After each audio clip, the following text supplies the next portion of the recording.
In the shadows of European history lies a king once adored as El Deseado, the desired one, but remembered as Spain's curse. Ferdinand VII betrayed his father, surrendered to Napoleon, crushed liberty, and ruled through terror. His reign dismantled an empire and left his people broken. This is not a tale of glory, but of cruelty, cowardice, and ruin. If you want to uncover more forgotten horrors of history's darkest rulers, subscribe now, because the past hides truths more disturbing than fiction. In the closing years of the 18th century, Spain was a nation rotting from within. The empire, once dominant, had sunk into corruption, economic decline, and political paralysis. King Charles IV ruled as a figurehead, while real authority fell into the hands of his favorite, Manuel Godoy. Godoy rose from the ranks of the royal guard to become prime minister, wielding immense influence over the king and queen. His dominance over the crown and the rumors of his intimacy with Queen Maria Luisa poisoned the Spanish court with scandal. Into this atmosphere of distrust and weakness stepped Ferdinand, the heir to the throne. From an early age, Ferdinand was shaped not by education or statesmanship, but by envy, suspicion, and resentment. He watched as Godoy displaced him in his parents' affections, manipulated royal decisions, and enriched himself while Spain sank deeper into ruin. Rather than preparing to rule, Ferdinand brooded in bitterness, cultivating allies among nobles and clergy who despised Godoy. The relationship between Ferdinand and his father was one of hostility rather than loyalty.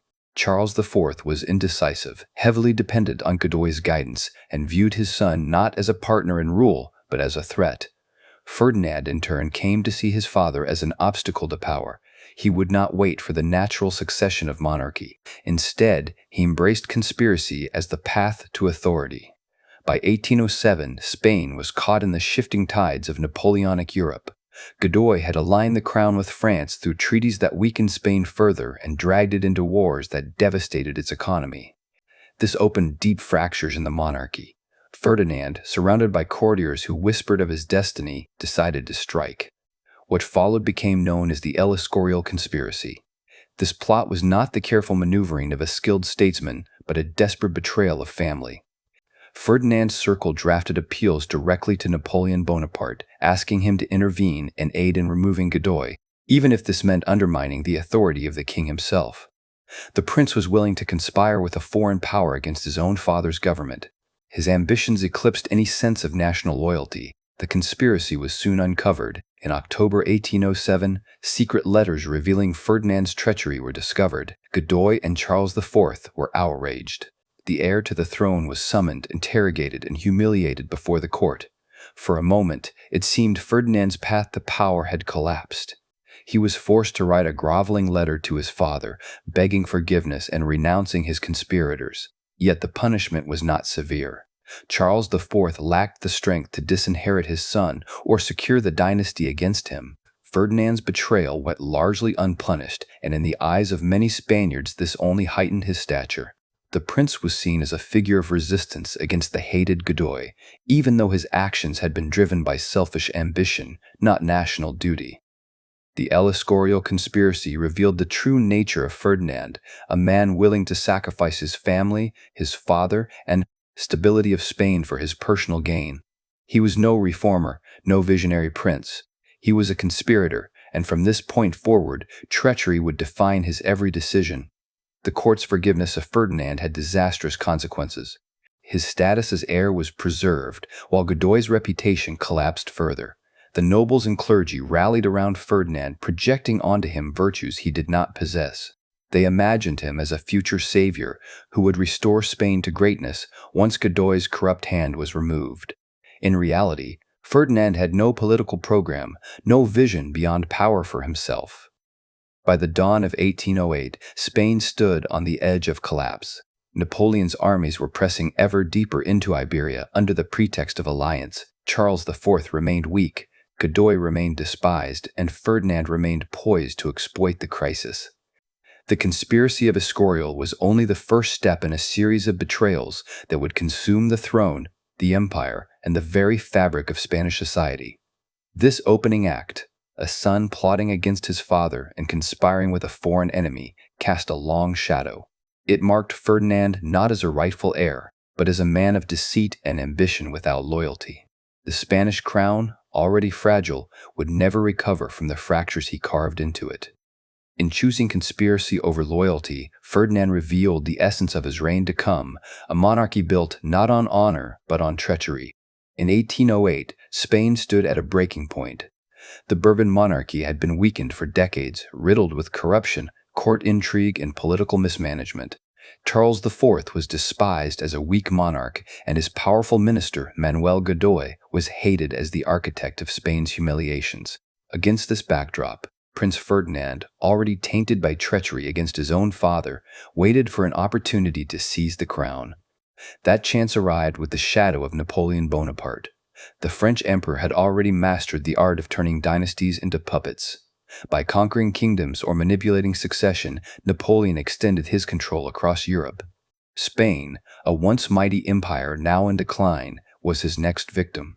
Napoleon saw not only military advantage, but also the chance to destabilize Britain by dominating the Iberian Peninsula. Ferdinand, blinded by ambition, imagined that Napoleon would legitimize him as king and free him from the shadow of Godoy and Charles IV.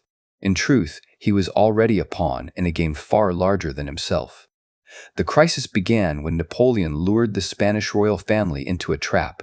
After popular uprisings against Godoy and Aranjuez, Charles IV abdicated in March 1808 under pressure, handing the crown to Ferdinand. For a brief moment, Ferdinand was hailed as king. Crowds filled the streets with jubilation. But his reign would last only weeks, undone not by his father or his people, but by his own weakness before France. Napoleon summoned both Charles IV and Ferdinand to Bayonne in southern France, ostensibly to mediate their dispute. It was a masterstroke of manipulation. A dynasty so consumed by internal betrayal walked willingly into captivity. In Bayonne, Ferdinand discovered too late that he was not an equal negotiating partner, but a prisoner of Napoleon's will. Napoleon played father against son, offering Charles IV sympathy while humiliating Ferdinand with icy disdain. The emperor made clear that neither man would rule Spain. Instead, Napoleon imposed his brother Joseph Bonaparte as king. The Bourbon dynasty was stripped of its crown in a single stroke. Ferdinand, who had conspired against his father and betrayed his people's trust, signed away his throne in April 1808. This abdication was not the act of a coerced patriot preserving his nation's future. It was the surrender of a coward. Ferdinand relinquished Spain not with resistance, but with compliance. He accepted his gilded captivity in France, enjoying a life of relative comfort while his country descended into chaos. At Valenciennes, where he would remain for years, he lived as a pampered hostage, indulged with luxury while millions of Spaniards suffered. His complacency revealed the truth. Ferdinand's desire for power outweighed any loyalty to Spain itself. The consequences of Bayonne were catastrophic. Napoleon's imposition of Joseph Bonaparte ignited a national revolt. On May 2, 1808, Madrid erupted in violent resistance against the French occupiers. This uprising marked the beginning of the Peninsular War, a brutal conflict that would drag on for 6 years. Guerrilla fighters, priests, peasants, and ordinary citizens rose against Napoleon's armies, inflicting heavy casualties in savage, irregular warfare. The war became one of the most devastating conflicts of the Napoleonic era, killing hundreds of thousands and reducing Spain to ruins. And yet, as Spain bled for its survival, Ferdinand did nothing. His people fought in his name, clinging to the illusion of a savior king held captive by Napoleon. They called him El Deseado, the desired one, believing that his return would restore justice and dignity. This myth sustained Spanish resistance through unspeakable horrors, massacres by French troops, cities burned, civilians executed as examples. Resistance fighters marched under his portrait, shedding blood for a monarch who remained silent in luxury abroad. The tragedy was not simply Ferdinand's cowardice, but his cynical exploitation of faith. He knew his subjects suffered for him. He knew his abdication had sparked their misery. Yet he allowed the myth of El Deseado to grow, all while sending quiet assurances to Napoleon of his loyalty. He made no protest against his captivity. He showed no gratitude for the sacrifices made in his name. Instead, he waited for the moment when others' suffering would restore him to the throne. This betrayal was psychological as much as political. The Spanish people, already torn by famine and violence, endured their suffering with the belief that it would end with Ferdinand's triumphant return. In reality, their sacrifices only paved the way for a tyrant who despised the very liberties they fought to defend. The abdication of Bayonne was thus more than a dynastic surrender. It was the birth of a cruel paradox, a king who abandoned his nation, yet whose nation bled to restore him. Historians have debated whether Ferdinand was naive or calculating in Bayonne. Some argue that Napoleon's genius left him no choice, that resistance was futile. But the evidence shows a man eager to secure personal survival over national dignity. He was not deceived into signing away Spain. He was content to barter it for the promise of eventual restoration under French terms. In that moment, he revealed himself not as a patriot but as a parasite feeding on Spain's loyalty. The Peninsular War dragged on until 1814, ravaging Spain's economy, infrastructure, and population. The resistance, supported by Britain under Wellington, eventually forced Napoleon's retreat. Yet the war's true victor was not liberty, but Ferdinand himself. By the time he returned to Spain, the myth of El Deseado had been carved in blood and fire. His throne was secured by sacrifices he had neither earned nor honored. Bayonne stands as one of the darkest episodes in Spanish history, a humiliation orchestrated by a foreign emperor but enabled by the treachery of a Spanish prince. Ferdinand's abdication did not merely surrender a crown, it condemned a nation to years of slaughter and betrayal. It turned Spain into a battlefield where cruelty became daily life, where civilians were executed in reprisal, and where entire villages were destroyed. The man at the center of it all remained untouched, shielded by French luxury, waiting for his return. When Ferdinand finally did return in 1814, welcomed as the long-lost savior, the betrayal of Bayonne was forgotten by many, yet the scars of the war told another story. The people had fought for an illusion, a monarch who had surrendered them without a fight. The irony was cruel. Spain had liberated itself not for freedom, but for the restoration of a king who had once abandoned it. In the end, Bayonne was not merely a political crisis, but a mirror of Ferdinand's character. Treachery, cowardice, and opportunism defined him from the start. He was not the victim of Napoleon, but his accomplice. Spain, broken and bleeding, paid the price. In 1808, after the humiliating events at Bayonne, Ferdinand VII was no longer the master of his throne. Stripped of power and taken to France, he became a royal prisoner under Napoleon's control. Yet, in the chaos of the Peninsular War, his absence was transformed into something paradoxical. The very weakness of his character gave rise to one of the most dangerous illusions in Spanish history. From the ruins of war, the myth of El Deseado, the desired one, was born. Spain had been plunged into catastrophe. Napoleon had forced both Charles IV and Ferdinand to abdicate, installing his own brother Joseph Bonaparte on the throne. To the Spaniards, this foreign monarch represented both humiliation and occupation.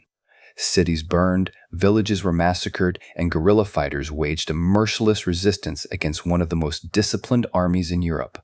In this desperate landscape, people needed a symbol of hope, a unifying figure who could embody the legitimacy of Spanish independence. They turned not to themselves, not to reformers, but to the absent Bourbon prince. Ferdinand, held in comfortable confinement at Valencia, was hardly leading any struggle. He lived surrounded by servants, enjoying the privileges of a captive noble, while his name was invoked in blood-soaked battles across the Iberian Peninsula. Yet among ordinary Spaniards, he became a legend. Religious leaders hailed him as a monarch chosen by God, a Catholic prince wronged by French tyranny. Pamphlets and sermons exalted him as the rightful king, waiting to return in triumph and restore Spain's honor. In his silence, others painted him as savior. This transformation was psychological as much as political. Spaniards, weary of betrayal by corrupt ministers and the trauma of French invasion, projected their hopes onto the absent figure of Ferdinand. The less they knew of his true character, the more they could imagine him as a messiah. He was elevated into a national myth, a pure victim of French aggression, a monarch who had sacrificed his freedom for the dignity of his people. The irony was cruel. Ferdinand had not resisted Napoleon. He had surrendered his throne with little dignity. But in the collective imagination, weakness became martyrdom. The Cadiz Cortes, Spain's liberal governing body in exile, also operated under the shadow of this illusion. While drafting one of the most progressive constitutions in Europe in 1812, they did so in Ferdinand's name. Their liberalism was radical for its time, limiting royal authority, affirming national sovereignty, abolishing feudal privileges. Yet, instead of discarding Ferdinand as irrelevant, they enshrined him as the constitutional monarch of this new Spain. Even reformers were caught in the snare of his myth, unable to detach their vision of the future from the empty vessel of his legitimacy. As the war raged, this myth deepened. Guerrilla fighters shouted his name before battle. Martyrs went to their deaths, professing loyalty to the Desired One. Soldiers wrote letters invoking his return as a divine deliverance. Entire regions resisted French taxation and conscription by claiming they remained faithful only to Ferdinand. The cult of El Deseado was cemented in blood, sanctified by sacrifice. Meanwhile, Ferdinand himself played no heroic part. At Valence, he signed agreements with Napoleon when convenient, entertained the possibility of marriage alliances, and thought only of personal security. His silence and passivity became the blank canvas upon which others projected national salvation. The distance between a real man and the imagined savior grew so vast that when he finally returned, the collision would be catastrophic. The myth also carried within it a cruel irony for Spain's future. Because Ferdinand was idolized, the Spanish people were unprepared for his true nature. They had fought, bled, and died for a king who despised liberty, who rejected reform, and who would soon repay their sacrifices with persecution. The Cadiz Constitution, the guerrilla victories, the immense suffering of war, all of it had been anchored to the false hope that Ferdinand would embody the Spain they dreamed of. When he returned in 1814, it would take mere weeks for this illusion to collapse into despair. But in 1808 to 1814, the period of his captivity, the legend was unstoppable. Even defeats on the battlefield could be reframed as acts of loyalty to him. Victory at Belen in 1808, the first major defeat of Napoleon's army in open battle, was celebrated as a triumph for Ferdinand. Clergy preached that he was God's chosen ruler, imprisoned like a saint awaiting resurrection. The darker truth, that he was complicit in his abdication and indifferent to his people's suffering, remained hidden behind the veil of desperation.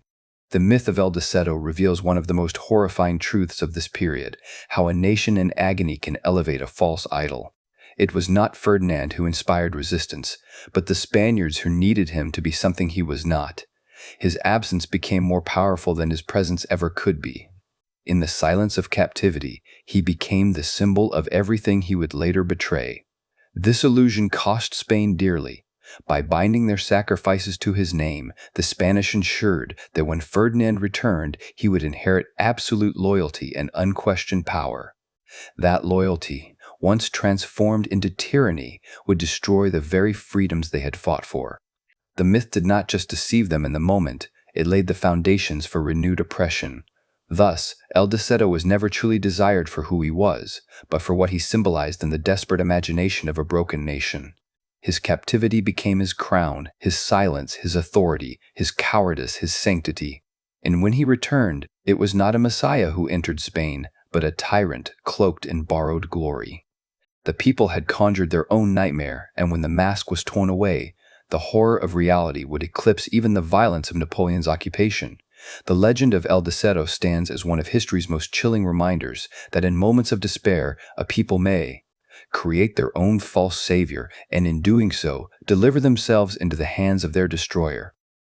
In 1814, after 6 years of captivity under Napoleon, Ferdinand VII returned to Spain. His arrival was not a quiet one. The streets filled with crowds who hailed him as El Deseado, the Desired One, the king they believed would redeem their nation after the humiliation of foreign occupation. The myth they had built around him during his absence painted him as a martyr, a liberator who would reward their sacrifices with freedom. The reality was far darker. His return did not mark the liberation of Spain, but the re-establishment of tyranny. The Peninsular War had devastated the country. Entire towns had been burned by French soldiers. Peasants had risen in guerrilla warfare that claimed hundreds of thousands of lives. Yet amidst this chaos, the Spanish people had not fought in vain. In 1812, the liberal Cortes of Cadiz, meeting in exile while French armies occupied much of the land, had drafted and proclaimed the first Spanish Constitution. It was a bold declaration. Sovereignty resided not in the crown, but in the nation. Citizens were granted rights to property, press, and representation. It was imperfect, but it was a blueprint for a new Spain, one rebuilt on liberty after centuries of absolutism. Ferdinand was aware of this when he returned. Carried back across the border from France, he received reports of a nation waiting for him to endorse this constitution and confirm himself as the monarch of a constitutional Spain. The liberals expected at least acknowledgement of their effort. The masses expected gratitude for their loyalty. Instead, Ferdinand arrived with a single objective: to destroy every trace of constitutional reform and reassert absolute power. On May 4, 1814, he issued a royal decree nullifying the Constitution of 1812. This act did not come in hesitation, but in calculated betrayal. The very men who had risked everything in his name, who had drafted the laws to restore dignity to Spain, were now branded traitors. The Constitution was denounced as illegal, the Cortes dissolved, and all liberal decrees annulled. Absolute monarchy was restored in a single stroke. The transition from hope to despair was immediate. Ferdinand did not act alone. He was surrounded by reactionary advisors and supported by powerful conservative forces: the church, the nobility, and the landowners, all of whom feared the rise of liberalism more than they despised French occupation. These groups had suffered under Napoleon but understood that the liberal constitution threatened their privileges. Ferdinand's return became their chance to crush reform. They presented themselves as loyal defenders of tradition, but their loyalty was to privilege, not to Spain. The betrayal went deeper than a political act. Those who had fought in the war under his name believed their suffering had a purpose. Entire families had been annihilated in the hope that Ferdinand would be their deliverer. Instead, he delivered chains. Veterans returned from the war only to find themselves suspected of liberal sympathies. Many were arrested, stripped of pensions, or executed. Guerrilla fighters who had resisted Napoleon's armies now faced persecution from the very monarch they thought they had restored. The irony was brutal. Spain had expelled a foreign oppressor only to embrace a domestic tyrant. The repression began swiftly. Ferdinand ordered mass arrests of deputies who had supported the Cadiz constitution. Censorship was reinstated with ferocity. Newspapers that had once celebrated his name were shut down, presses were confiscated, dissenting voices were silenced by force. Torture, exile, and execution became tools of governance. The prisons filled not with criminals, but with thinkers, officers, and patriots, whose only crime was their belief in constitutional order. The church became one of Ferdinand's most reliable allies. Under the Constitution of 1812, ecclesiastical power had been limited. Now, the king restored its privileges. In exchange, the clergy became the ideological weapon of his rule, preaching loyalty to absolute monarchy as divine obligation. Spain was pulled backward, its intellectual life suffocated by reactionary doctrine. Universities came under scrutiny. Professors suspected of liberal thought were dismissed, and entire generations of students were raised in fear of challenging authority. Economically, his decision was catastrophic.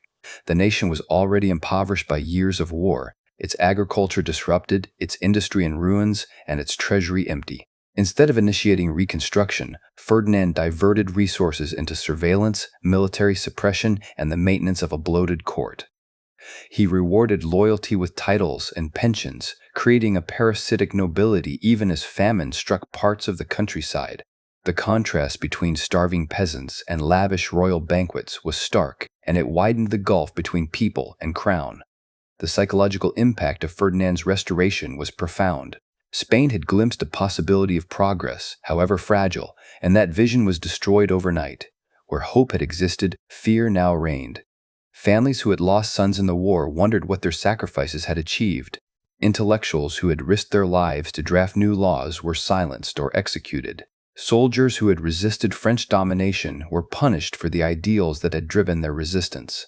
The wound was not only political, it was moral, a fracture in the nation's spirit. Ferdinand's cruelty lay not just in repression, but in humiliation. He staged his victories over the liberals as public spectacles, parading prisoners, executing dissidents in squares, and ensuring that fear was seen as much as felt. These spectacles were intended to remind Spaniards of their impotence under his rule. The rituals of punishment became political theater, reinforcing his image as absolute master. The legacy of 1814 was not simply the destruction of a constitution, it was the re-enslavement of a people who had believed in redemption.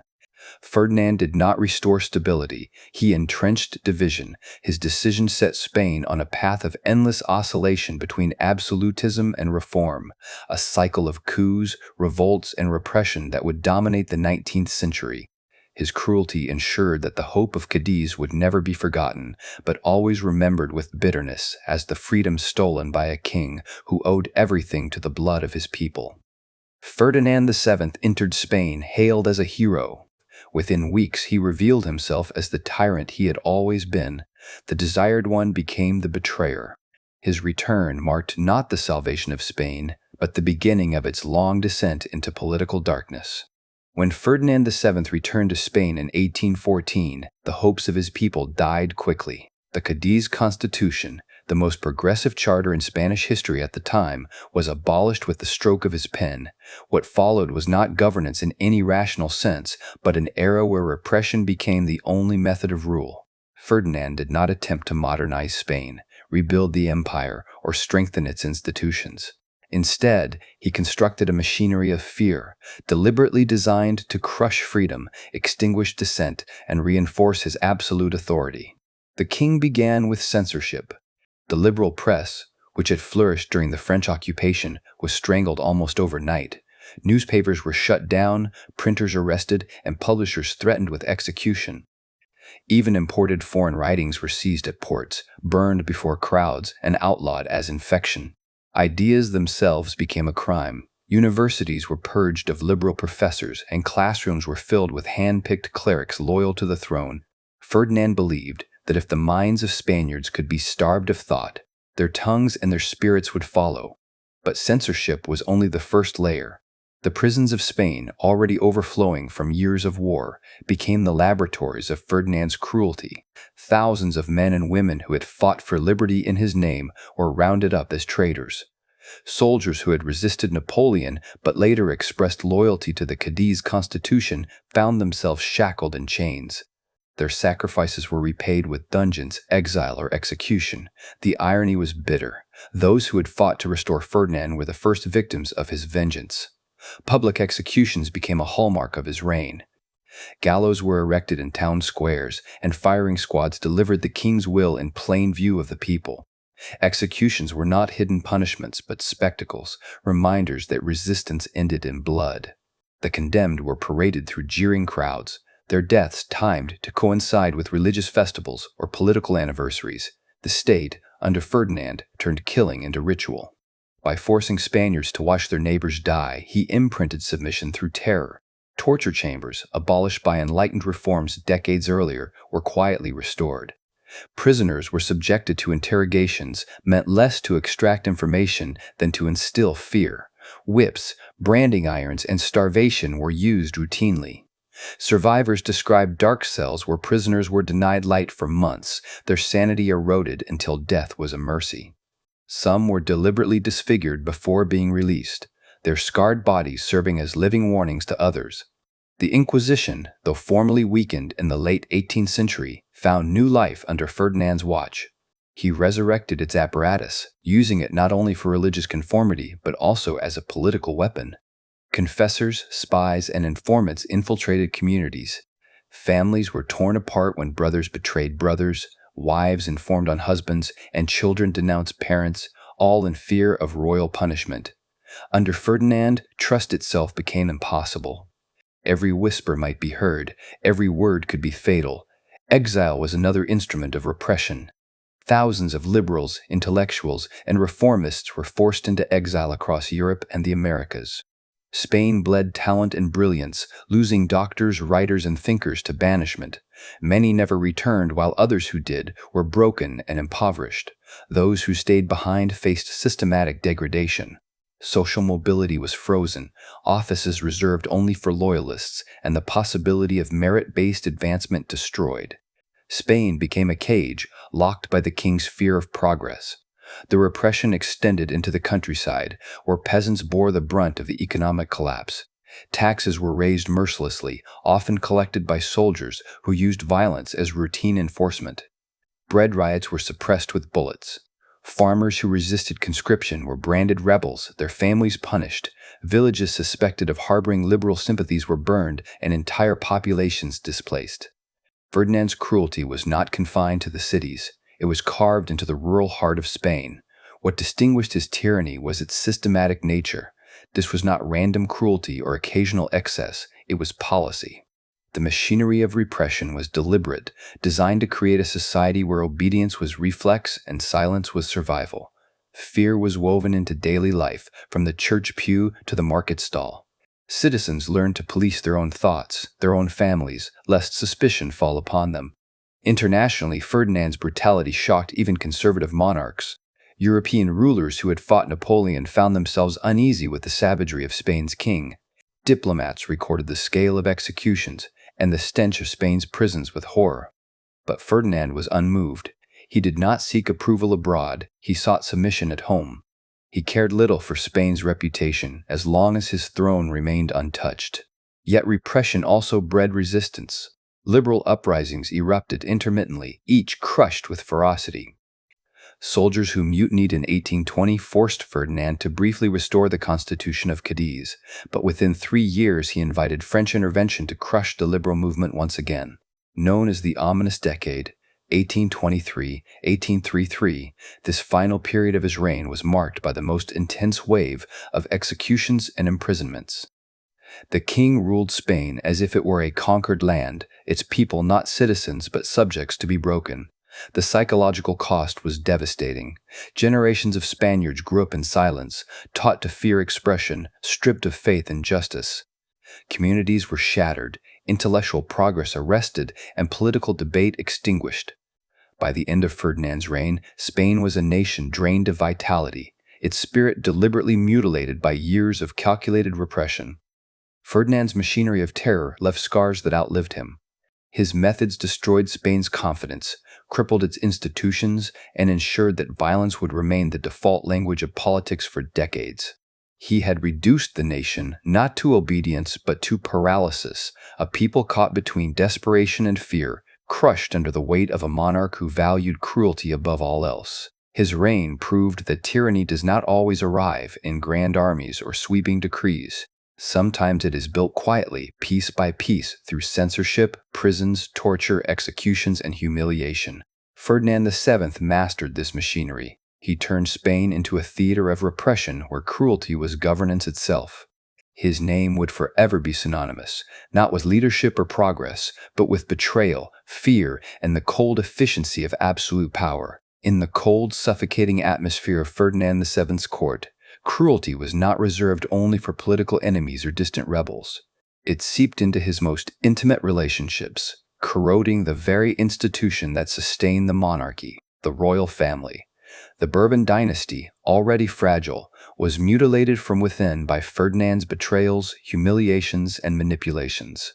His reign was marked not only by public repression, but by private barbarity, directed at wives, kin, and the future of his own bloodline. Ferdinand married 4 times. Each union was less a bond of affection than a stage for humiliation. His first marriage, to Princess Maria Antonia of Naples, ended in tragedy and scandal. She, the daughter of Ferdinand I of the 2 Sicilies, arrived in Spain as a young bride full of political promise. Yet from the start, Ferdinand treated her with disdain, subjecting her to suspicion and constant surveillance. Within a few years, she was accused of poisoning the king, an accusation widely seen as fabricated by court factions hostile to her influence. In 1806, Maria Antonia died at just 21, her reputation destroyed and her life consumed in a toxic environment where Ferdinand himself had fanned the flames of slander. Her death was the first warning of the fate that awaited those bound to him by marriage. His subsequent wives endured similar cruelty. His second marriage, to Maria Isabel of Braganza, appeared at first to bring stability. Maria Isabel, a Portuguese princess, was cultured and dutiful, yet Ferdinand treated her with cold indifference, isolating her within the palace. She died in 1808 during childbirth at the age of 21, weakened by neglect and stripped of dignity. The court scarcely mourned, for Ferdinand himself seemed incapable of grief. Her passing was noted as one more loss in the endless series of dynastic tragedies that clustered around him. The cycle of humiliation deepened with his third wife, Maria Josepha Amalia of Saxony. She was pious and young, still a teenager when forced into marriage. The union was never consummated for years, largely due to Ferdinand's disdain and her fear. Historical accounts describe the marriage as barren and miserable, with Maria Josepha kept in an atmosphere of cold ritual rather than companionship. She died in 1829, yet another woman broken within the prison of the royal household. His final marriage to Maria Cristina of Naples revealed Ferdinand's true dynastic cruelty. By then aging and desperate for an heir, he clung to her as the instrument through which his lineage might continue. Maria Cristina bore him daughters, including the future Isabella II, but Ferdinand's handling of the succession was marked by manipulation and betrayal. In 1830, he issued the Pragmatic Sanction, overturning the Salic law that had barred women from inheriting the throne. By this act, he disinherited his brother Don Carlos, sparking what would later ignite the Carlist Wars. This decision was less a principled defense of his daughter's right to rule than a deliberate humiliation of his brother, an act of vengeance carried out at the expense of dynastic stability. Within the palace, Ferdinand used cruelty as a weapon to control relatives. He distrusted his brothers, alternately appeasing and undermining them. Don Carlos, once considered a loyal supporter, was treated with suspicion and hostility. The king engineered situations that weakened Carlos's influence, spreading divisions within the family. These manipulations sowed bitterness that would outlive him, plunging Spain into decades of civil war. Even beyond the succession, Ferdinand's court was riddled with whispers of incestuous inclinations and degeneracy. His obsession with producing an heir led to humiliating medical rituals and rumors that he encouraged inappropriate closeness within the family. While many of these stories were propagated by enemies, the fact that they found fertile ground speaks to the atmosphere of corruption and distrust that surrounded his reign. He was a king whose cruelty was so notorious that scandal became inseparable from truth. The pattern of humiliation extended to the treatment of his children. The survival of his daughter Isabella was itself precarious, as Ferdinand's late recognition of her succession left her future dependent on the will of courtiers and generals. Instead of securing her position with clarity, he fostered an environment of uncertainty, where her legitimacy was contested before she could even speak. The scars of his cruelty were not only borne by the women he married, but by the very child who was supposed to carry his dynasty forward. Ferdinand's cruelty toward kin mirrored his governance of Spain at large: domination through fear, betrayal as a strategy, and humiliation as ritual. The royal household became a microcosm of the kingdom, suffocated, divided, and scarred by mistrust. His treatment of wives and relatives was not mere personal vice, but an extension of his political philosophy. Where others sought stability through alliances, Ferdinand thrived on disorder, using suffering as a form of control.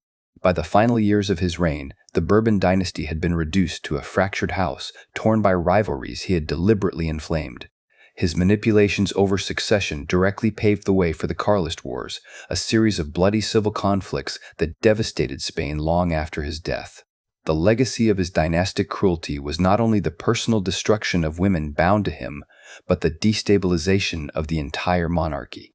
When Ferdinand finally died in 1833, his family did not mourn him as a patriarch. He was remembered instead as a figure who had consumed his own house with betrayal.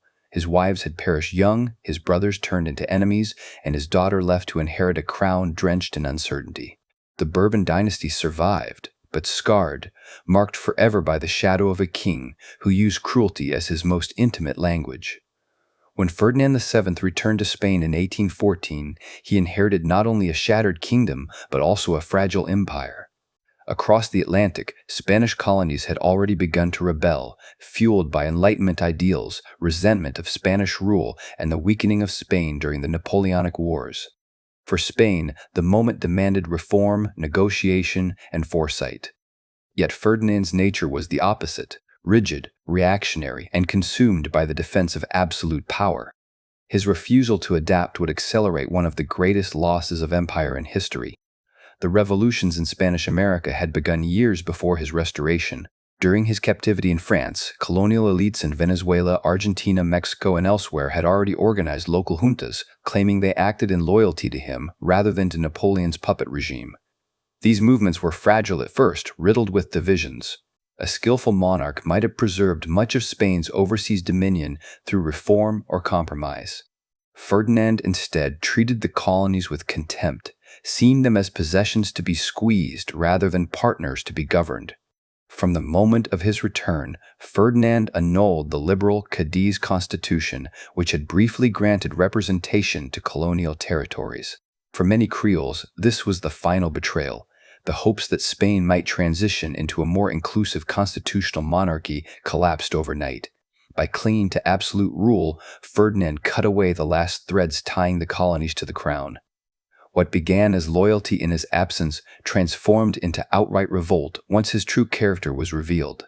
The king's paranoia worsened matters. He trusted no colonial leaders, despised their calls for reform, and sent loyalist generals to crush uprisings with brutal force. In Mexico, the royalist response to early insurgents was merciless. Executions of rebel leaders like Miguel Hidalgo and José María Morelos did not weaken the cause but sanctified it, turning martyrs into symbols of independence. Ferdinand's reliance on repression created cycles of violence that destroyed any chance of reconciliation. Meanwhile, Spain itself lacked the resources to fight sustained wars overseas. The Peninsular War had left the nation impoverished, its treasury empty, and its armies broken. Yet Ferdinand demanded campaigns across vast distances, stretching thin what little remained of Spanish power. Ships rotted in harbors, supplies failed to arrive, soldiers deserted. The empire crumbled not only from rebellion, but from the sheer inability of Ferdinand's regime to sustain control. The decisive blows came in South America. In 1816, Argentina declared independence, followed by Chile and Colombia. By the early 1820s, Simón Bolívar and José de San Martín had dealt Spain catastrophic defeats. The Battle of Ayacucho in 1824 marked the effective end of Spanish authority in continental South America. While these liberators built new republics, Ferdinand remained in Madrid, detached and defiant, unwilling to recognize reality. In Mexico, the final break came in 1821 with the Plan of Iguala, which united royalists and insurgents in a coalition demanding independence under constitutional monarchy. The Treaty of Córdoba that same year forced Spanish recognition of Mexican sovereignty, though Ferdinand refused to ratify it. His refusal mattered little. Spain no longer had the power to reverse the tide. The Mexican Empire, flawed and unstable, nonetheless, ended 3 centuries of Spanish rule. Ferdinand's obsession with suppressing liberalism at home distracted him from the empire abroad. He viewed colonial revolts not as movements for self-determination, but as extensions of the liberal threat he despised in Spain itself. Every demand for reform in the Americas was, to him, an echo of Cadiz. His reaction was always the same: rejection, persecution, and violence. This blindness meant he never addressed the deeper causes of discontent: inequality, exclusion of Creoles from power, and exploitation of colonial economies. Instead, he clung to a fantasy of imperial unity that had already disintegrated. The losses carried immense consequences. Spain's empire had been the source of its wealth for centuries. Silver from Mexico and Peru, trade from the Caribbean, and resources from across the Americas had long sustained the monarchy. With independence sweeping the continent, these revenues vanished. By the end of Ferdinand's reign, Spain was reduced to a minor European power, stripped of its global reach.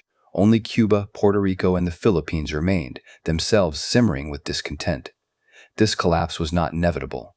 Other monarchies adapted. Britain, facing colonial unrest, transformed its empire through concessions and economic integration.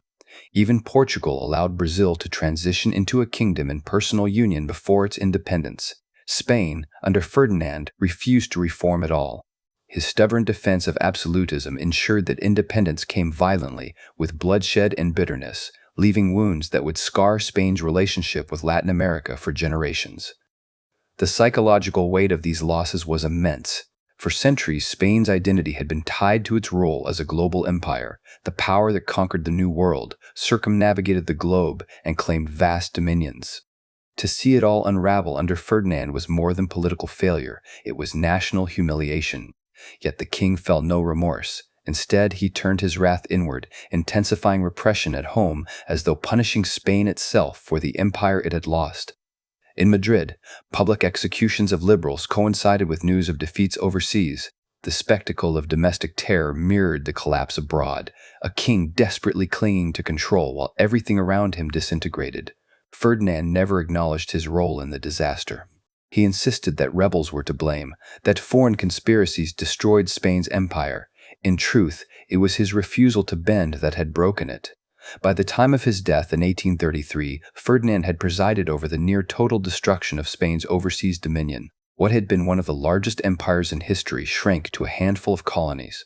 The losses weakened Spain's economy, destabilized its politics, and ignited new conflicts over succession. The once mighty empire had been cannibalized by the very obstinacy of its king. Ferdinand's legacy in this regard is uniquely grim. Many tyrants have ruled cruelly, but few destroyed their nations so completely by clinging to outdated power. He did not lose the empire because he was weak, he lost it because he was incapable of reform. His cruelty at home and rigidity abroad combined into a single pattern, the destruction of everything entrusted to him.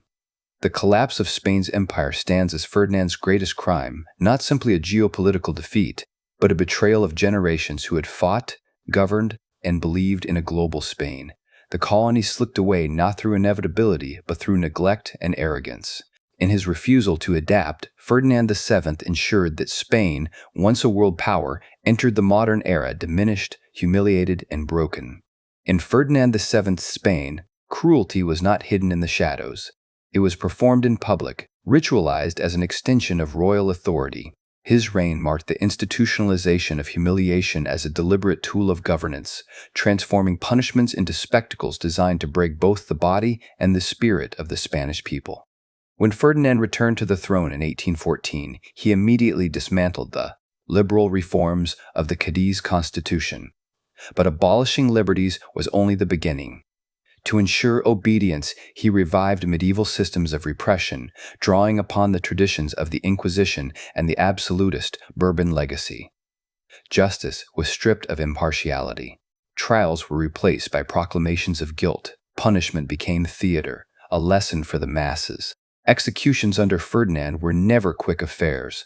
Political opponents, accused liberals, and even suspected sympathizers of reform were paraded before crowds. Firing squads carried out sentences, but not before prisoners were humiliated, stripped of titles, paraded in chains, denounced as traitors. The aim was not only to kill, but to degrade. The condemned were forced to endure days of public vilification before the final shot was fired. For Ferdinand, execution was not punishment alone, it was ritual, binding the people in fear of the throne. One of the most chilling instruments of his rule was the use of garrote executions. The garrote, an iron collar with a screw, strangled victims slowly, breaking vertebrae and cutting air in a drawn-out spectacle. Ferdinand sanctioned this as a fitting end for political prisoners, ensuring their deaths were both painful and humiliating. Unlike a swift bullet, the garrote displayed cruelty in silence, allowing crowds to watch as life drained from the condemned. The symbolism was clear. Resistance would be met not just with death, but with shame. Public degradation extended beyond executions.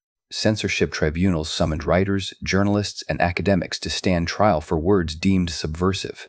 Those convicted were often forced to recant publicly, stripped of dignity before their peers. Imprisonment followed, often in squalid cells where disease and starvation became slow punishments. Torture was not abandoned, but reintroduced in political prisons, designed less to extract information than to instill terror. A climate of paranoia emerged. Spaniards whispered carefully, fearing informants in taverns, workshops, and even within families. The spectacle of cruelty reached its peak during the suppression of the liberal uprising of 1820-1823. After being briefly forced to accept the Constitution, Ferdinand reclaimed absolute power with the support of French troops known as the 100,000 Sons of St. Louis. His vengeance against liberals was merciless. Captured revolutionaries were publicly executed, their bodies displayed as warnings. Some were hanged and left to rot in the open, denied burial rites, a humiliation meant to deny even dignity in death. But Ferdinand's rituals of humiliation were not limited to rebels. Ordinary citizens who resisted taxes, voiced dissent, or were suspected of liberal sympathies endured public whippings, branding, and exile. In rural plazas, flogging was staged to remind villagers that disobedience would not be tolerated. These punishments echoed the darker traditions of medieval Spain, revived under a monarch who thrived on fear rather than consent. The church played a role in this theater of cruelty. Priests were enlisted to denounce reformers from pulpits, equating opposition to the king with heresy. Public penance became another ritual. Prisoners forced to march in religious processions wearing humiliating garments, their heads shaved, carrying candles of repentance, while crowds mocked them. The blend of royal and ecclesiastical authority deepened the psychological weight of humiliation, intertwining sin with treason. Ferdinand also used exile as a calculated form of degradation. Liberals and intellectuals were not only banished from Spain, but branded as traitors in official edicts. Families left behind were ostracized, property seized, and names erased from public honor. Exile was both a political and social death, ensuring that dissenters carried stigma even in foreign lands. The cumulative effect of these rituals was a culture of silence and despair. Spaniards lived under constant threat, not simply of punishment, but of public dishonor. To oppose Ferdinand was to risk more than life.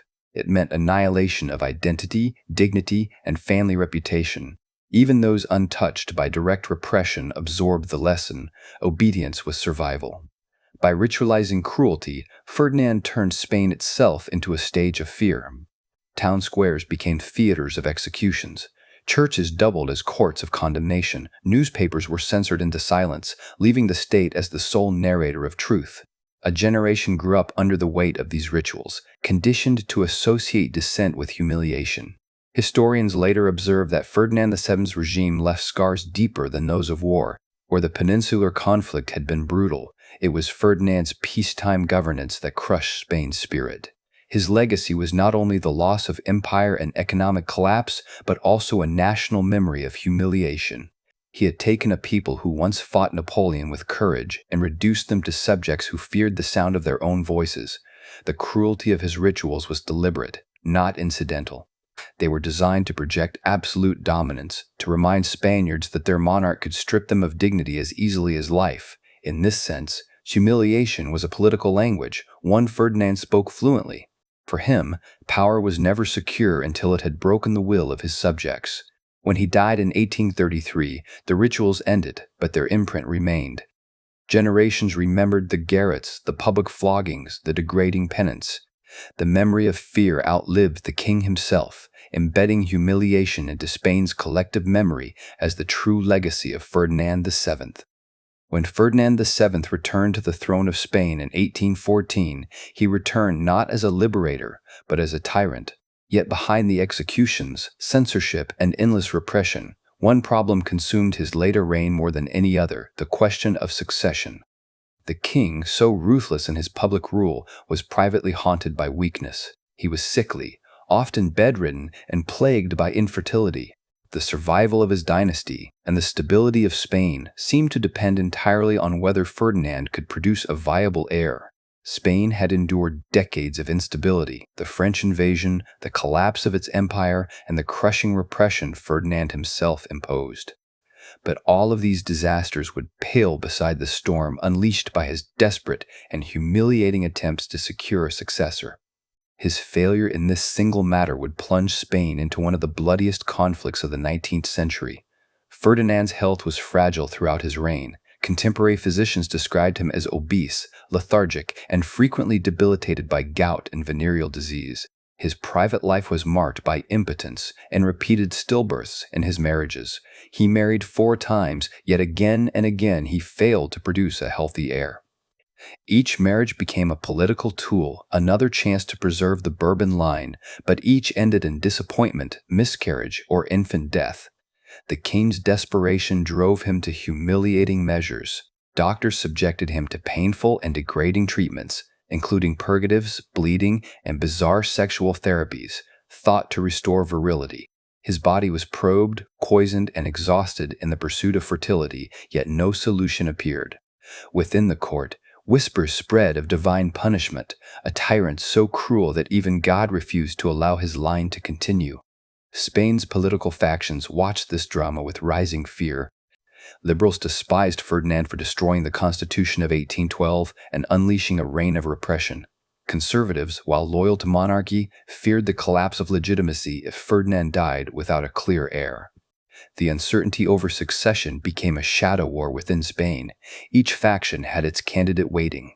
The Carlist supporters, reactionaries loyal to Ferdinand's younger brother Don Carlos, demanded that the throne pass to him if Ferdinand remained childless. To them, Carlos represented the continuation of absolutism and Catholic orthodoxy. Liberals, however, dreaded Carlos, believing his rise would mean an even harsher dictatorship. Their only hope lay in Ferdinand producing an heir who might, in time, restrain the worst excesses of absolutist power. Thus, Ferdinand's private bedroom struggles became matters of national crisis. His impotence was not merely a personal humiliation, it was a political time bomb. In 1830, Ferdinand attempted a dramatic solution. Against the wishes of conservative reactionaries, he issued the Pragmatic Sanction of 1830, a decree that overturned centuries of dynastic law in Spain. Traditionally, the Salic law, imported from the Bourbons of France, forbade women from inheriting the throne if a male relative survived. But Ferdinand, with no surviving sons, annulled the Salic restrictions, allowing daughters to inherit the crown. This decree was not theoretical. His fourth wife, Maria Cristina of the Two Sicilies, was pregnant. Ferdinand, desperate to prevent his hated brother Carlos from ascending the throne, ensured by decree that any child of his, even a girl, would succeed him. When Maria Cristina gave birth to a daughter, Isabella, in October 1830, Ferdinand declared her the heir to Spain. For conservatives, this was heresy, a betrayal of dynastic law and a manipulation of tradition to block Don Carlos. For liberals, it was salvation, a chance to prevent Spain from falling into the hands of a reactionary fanatic. But this fragile solution did not end the conflict. It only postponed it. By the early 1830s, Ferdinand was visibly deteriorating. Obese, crippled by gout, and often unable to walk, he spent long months bedridden. His courtiers spoke of a man who groaned in agony yet clung desperately to life. Each new health crisis sent shockwaves through Spain, for his death would mean either the coronation of a child queen or the ascension of his brother Carlos. The court of Madrid became a battlefield of intrigue. Maria Cristina, queen and regent-to-be, sought to secure the succession for her daughter. The Carlists plotted in secret, rallying nobles and clerics to their cause. Every doctor's visit, every bulletin of the king's failing health, became a trigger for rumors of plots and coups. Even in his final years, Ferdinand remained obsessed with blocking his brother. In 1832, when near death in La Granja, pressure from conservative ministers briefly forced him to repeal the Pragmatic Sanction, restoring Carlos as heir. But when Ferdinand recovered slightly, he angrily reversed the decision, once more confirming Isabella's rights. Spain watched in horror as its future shifted back and forth depending on the king's fluctuating health. On September 29, 1833, Ferdinand VII finally died. He left behind a broken country and a divided dynasty. His daughter Isabella, not yet 3 years old, was declared Queen Isabella II under the regency of Maria Cristina. But Don Carlos refused to accept her claim. Declaring himself rightful king, he ignited the Carlist Wars, brutal civil conflicts that tore Spain apart for decades. These wars were not mere battles over succession, they became wars over ideology. On one side stood liberals, constitutionalists, and moderates, fighting for Isabella. On the other stood reactionaries, clerics, and hardline absolutists, fighting for Carlos. Ferdinand's obsession with securing an heir had not solved Spain's crisis. It had set the stage for a national catastrophe. Ferdinand's succession crisis revealed the hollowness of his reign. He had silenced dissent, executed patriots, and crushed liberty, yet he could not control the fate of his own dynasty. His desperate medical humiliations, his manipulation of dynastic law, and his last-minute reversal of decrees exposed him not as a strong monarch, but as a weak man ruled by fear. In the end, his obsession destroyed what little stability Spain possessed. The empire abroad was lost, the economy ruined, and the people exhausted. Now the monarchy itself was poisoned by the legacy of his infertility and desperation. For generations, Spain would bleed in civil war, the direct result of Ferdinand's failure to secure a clear and uncontested succession. His cruelty, once exercised against political enemies, came back to haunt his dynasty. The Desired One left not a united kingdom, but a battlefield, his name cursed as the monarch whose weakness condemned Spain to decades of fratricidal war. In September 1833, Ferdinand VII lay dying in Madrid. The body of the once idolized monarch had been wrecked by years of excess, illness, and despair. His reign, which had spanned nearly 2 decades after his return from French captivity, was remembered not for glory, but for betrayal and repression. Spain awaited the death of its king, not with reverence, but with weary anticipation, a mixture of fear, uncertainty, and relief. For years, the monarch had been at the center of political storms. His health had declined rapidly in the 1830s. Obesity, gout, and repeated medical failures left him physically broken. Yet the greater sickness was not in his body, but in his kingdom. He left behind no strong empire, no legacy of unity or prosperity. Instead, Spain was fractured, bled dry by his absolutism, and stripped of its colonies. The king's final years had been consumed by the Pragmatic Sanction, a decree allowing his daughter Isabella to inherit the throne. This decision unleashed a succession crisis, since Ferdinand's brother, Don Carlos, refused to accept female succession. Thus, even before his last breath, Ferdinand condemned Spain to civil war. The Carlist Wars would erupt almost immediately after his death, drowning the nation in more bloodshed. When he died on September 29, 1833, Ferdinand was only 49 years old. His corpse, placed in royal ceremony, could not erase the scars of his reign. In life he had betrayed his father, abandoned his people, sold Spain to Napoleon, crushed the liberal constitution of Cadiz, and ruled with terror. In death he was mourned officially, but privately despised.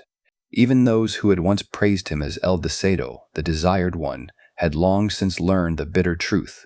The Spain he left behind was a broken country. Its once mighty empire had collapsed across the Atlantic. Mexico, Argentina, Chile, Peru, Colombia, Venezuela, and more had declared independence during his rule. The king who sought to preserve absolute monarchy had instead presided over imperial ruin. Spain was left isolated, impoverished, and politically unstable.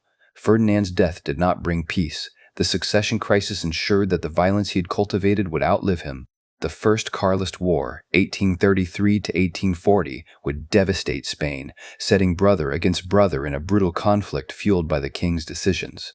His daughter Isabella, just 3 years old, became queen under the regency of her mother, Maria Cristina. But Isabella's reign would inherit the instability and divisions Ferdinand had nurtured. Even in death, Ferdinand was not free from infamy. Historians later called him one of the worst monarchs in Spanish history. His reign is remembered as a catalogue of cowardice, cruelty, and failure. Unlike other despots who built empires or imposed lasting order, Ferdinand left nothing but weakness. He destroyed trust in monarchy, corrupted Spain's institutions, and accelerated the decline of a once great power. The irony of his title could not be greater. The man the people had once named El Deseado became the most hated of rulers. The myth collapsed entirely. What remained was the image of a monarch who desired power above all else, but never earned it through wisdom or justice. He was a king who consumed his people's loyalty, then discarded them. His life was defined by betrayal, and his death was the ultimate confirmation of a failed dynasty. For the Spanish people, the death of Ferdinand VII closed one chapter of tyranny but opened another of civil war. His shadow lingered long after his burial in the royal crypt of El Escorial. The stones of that mausoleum, which held centuries of Spain's kings, did not enshrine a monarch of greatness, but one whose memory was bitter. Unlike his forebears, Ferdinand's legacy was not empire or glory, but loss and ruin. His reign had extinguished Spain's liberal experiment in Cadiz. He had mutilated the hopes of those who had fought against Napoleon. He had silenced voices of reform, ensuring that progress came only through blood. His cruelty was not the outburst of madness, but deliberate, systemic repression. He wielded fear as law and humiliation as ritual. Thus ended the reign of Ferdinand VII, a monarch who betrayed his father, deceived his people, sacrificed his empire, and poisoned his own dynasty. His death was not a release from horror, but a reminder that power can destroy those who hold it and those forced to endure it. History does not honor him as a ruler, but condemns him as Spain's curse, a king of treachery, repression, and ruin. History remembers Ferdinand VII not as a monarch of greatness, but as a warning of how cruelty corrodes nations. His life shows how betrayal, repression, and selfishness can dismantle even the most powerful empires. Spain paid the price in blood, liberty, and lost dominion. As we look back, we must ask, how many rulers across history mirrored his path of destruction, and how often do societies allow tyranny to rise again? The story of Ferdinand VII is not just Spain's tragedy, it is a mirror held up to humanity's darkest impulses. Learn, remember, and never forget.